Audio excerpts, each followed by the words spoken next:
léegi entre julli juma ak umra ji bu ciy farata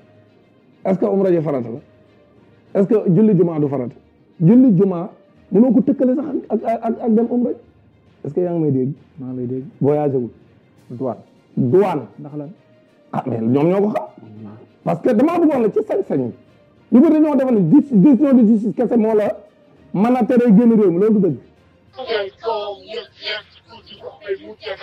asalaamaaleykum wa rahmatulah maa ngi leen di ziar bu baax xaw ma xool sama kanam gi sonn nag dëgg yàlla waaw maa ngi gis seen commentaire ñi naan ma yaa ngi jeex na koor gi la lan la am nga encore une fois waaw wax dëgg yàlla waaw expliqué naa situation ba sonn ndeysaan mais bon nit ñi dañoo baax rek ndeysaan te di inquiété wu mais bon tey dañuy ñëw nag déglu Dame Mbodj li mu wax ci nga xam ni mooy Mansour Faye ak magam jooju noo xama rakam Marième Faye Sall nekkoon fi yor doole réew mi di lëmbe réew mi di def lu leen neex te tey moo ngi nii bi ñu leen cuuc ñu leen sax laal sax def ñu leen ko kenn laalu leen kenn waxu leen dara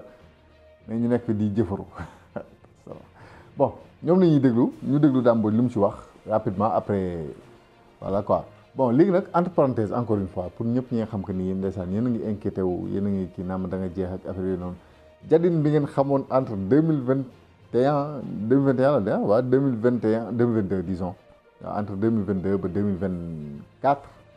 disons c'était pas vraiment moi quoi vraiment wax dëgg yàlla jëloon naa poids boo xam ne c'était pas doon sama poids naturel donc loolu je l'ai tellement expliqué mais du ñëpp nga mën a waxandoo lépp tamit en même temps mais maa ngi gis seen commentaire quoi wax dëgg yàlla ci inquiétude yi ngeen di am ak yoonoonu yëpp mais xam leen que ni maa ngi ci jàmm maa ngi ci sutura bu mat sëkk maa ngi sant yàlla bu baax a baax waaw alhamdulilah nag wax dëgg yàlla ba ma delloo sax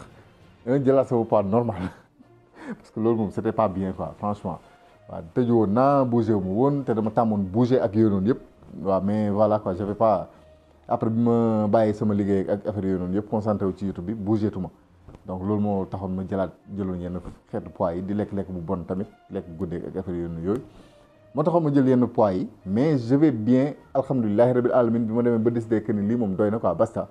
waaw dama defaat reverse rek waaw bàyyi lekk yu bon yi heureusement soxna si nekk fi ma am lu ma ko rusee tamit ak yooyu noonu yëpp di voilà quoi changer rythme waaw loolu tax tey alhamdulilahi rabbil alamin je reviens à mon poids normal bon mu ngi noonu daal waaw donc ne vous inquiétez pas Jadine mu ngi ci jàmm mu ngi sant yàlla bu baax alhamdulilahi rabbil alamin y a des cas bien plus graves franchement wax dëgg yàlla waaw mu ngi noonu daal yooyu yëpp nañ ci ñëwaat incha allah rabbi léegi ma bàyyi leen nag ngeen déglu Dame Mbodj après ngeen wax ma seen xalaat ci commentaire yi à tout de suite. Dame. noo jàngatee situation Mansour. jaay doole la wala yow. waaw xam nga man Mansour wax dëgg yàlla man mbiram sax dama ne woon dootuma ci wax. waaw parce que xam nga wax dëgg yàlla boo xoolee ni muy doxale moom Mansour Faye vraiment c'est pathétique quoi c'est-à-dire que ñoom d'abord ma dégloo sa sœur. la première dame ou l'ex-première dame mu wax ba jooy ci téléphone parce que daanaka ni mu wax xam nga ne moom presque xam naa ne moom ba mu raccroché téléphone bi boo moytul jooy na parce que xol bu jeex la waxe daan ni léegi sama mag muy wax ju rëy sama mag Amadou Mansour la wax de Amadou Mansour Faye da doon dem tukki war a seeti sama yaay sama quoi léegi ñu tere ko mu dem ci jaay doole dégg nga de Mariam may wax ci jaay doole ndaxte amul benn décision de justice ma ne nag Mariam nag wax dëgg yàlla daa waxe fi mu warul woon a waxe fa mu waroon a waxe mu noppi ba mu waree wax waxul daa noppi bi mu waree noppi mu wax moom daa jaxase pédale yi parce que ba mu waree wax mooy bi jëkkëram nekkee ci réew mi di jaay doole ñëpp gis ko kenn dégg ko mu wax te pourtant ay nit ñu bëri génn nañ ne ko Marième Faye Sall waxal ak sa borom kër Macky Sall mu soppi doxale parce que tëjaate beeg jaay doole bi ëpp na mu ne miixeeralam ci ko xam parce que boobu magam kenn laalu ko woon waa ñeneen ñi doon laal xanaa ñoom amuñuy mag ak ay rak xanaa ñoom amuñuy ay bàjjan ak ni jaay léegi moom parce que moom magam la dañ koo jaay doole parce que magam la moom mais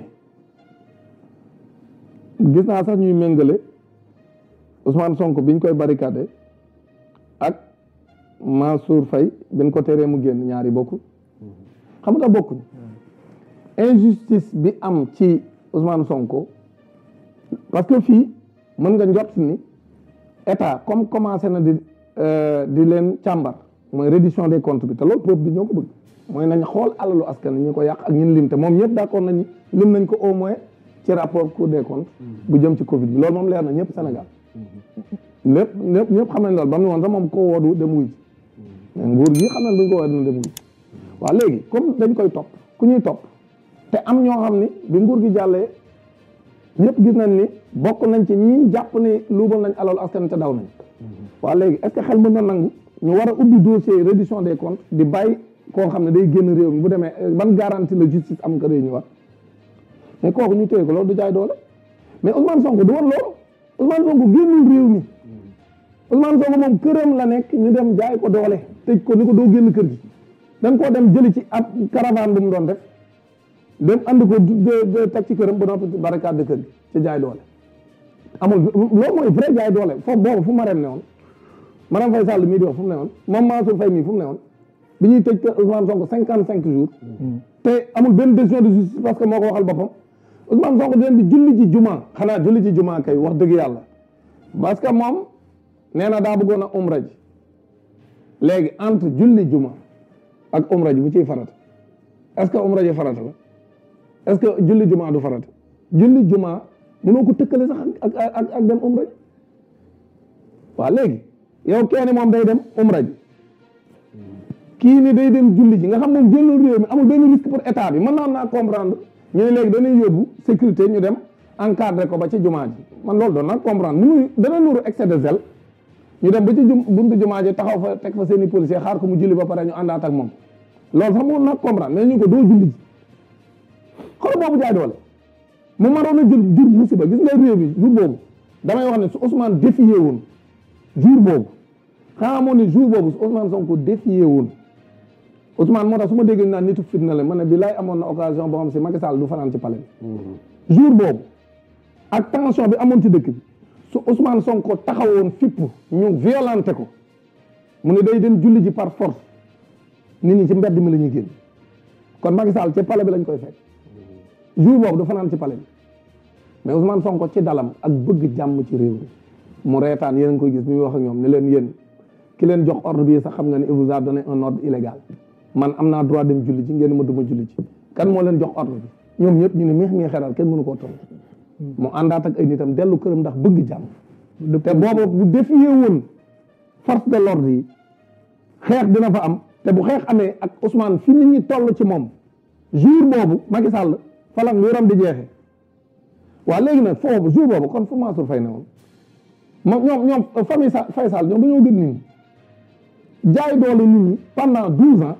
yow ñu woo sa frère ni ko dañ lay ma nekk dans une procédure te moo ko waxal boobu parce que Marème mu wax ci biir wax ji dani ñu ngi koy càmbar juróom-ñeenti weer gisuñ ci moom dara moom mooy wax ndax gis na ñoom gisuñ du moo waxal moom yéen a ngi koy dégg moom sax dafa contredire boppam parce que dani lu mat juróom-ñeenti weer a ngi nii ñu ngi koy càmbar du loolu la wax ñu ngi koy càmbar mooy ñu ngi koy saytu mooy ñu ngi koy enquête te gisuñ ci moom dara loolu moom xalaatam la moom c'est un jugement de valeur loolu waxi boppam la moom Marème waa léegi Mansour Faye ni moom kenn woowu ko dégg nga ñaari waxi ni mu wóoroo dégg nga woon Marème nee na ci biir waxam jooju mu wax nee na Mansour Faye ñu ngi koy càmbar juróom-ñeenti weer gisuñ ci moom dara Mansour Faye ni man kenn woowu léegi ñoom ñaar ku ci wax dëgg duñ laaj loolu ñoom ñaar ñëpp wax nañ dëgg ñoom ñaar ñëpp wax nañ dëgg waa léegi bu dee ñoom ñaar ñëpp wax nañ dëgg loolu Mohamed waxu waa ba jiiba la parce que man li ma gëm ñoom ñaar ñëpp mun ñoo wax dëgg xam nga lu tax Mansour Faye moo la gën a xam ne su sëram Marème Faye xamee ne ñi ngi koy topp di ko enquête moom Mansour xam ne ñi ngi koy enquête lii dëgg mooy justice du moom kese moo mën a tere nit mu génn réew waaye nag dañ ne ñaar bu justice dëggul jaarul ci kanamu yoon kenn waru koo appliquer ci nit waaw da nga may déglu non loolu ci kaw waaw loolu am du décision de justice non du décision de justice kese dama la jox gi nga yow fi mu toll nii mesure conservatoire dama la jox benn exemple boo xam si kay man dama ne la man dund naa ci benn vol jëm États-Unis waaw douane sénégalaise déglu li ma wax maa ngi lay dégg ñëw ci biir vol bi wàcce fa ab passage est-ce que yaa ngi may dégg. maa lay dégg. voyagé wul. douane. ndax lan. ah mais ñoom ñoo ko xam. parce que damaa bëggoon la ci sañ-sañ yi.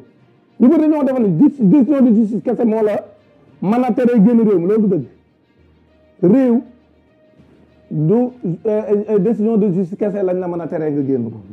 tey jii yow bu douane xamoon ne da lay topp ci dara loo xam ne mu topp caag ñu ne ko yaa ngay voyagé dañ lay dàq ba aéroport douane sénégalaise am na sañ-sañ boobu. mun la bloqué sax avion. avion bi du dem non je crois dañuy retardé le vol. dañuy retardé le vol pour mën a dem wàcce passager bi dañ ko wàcce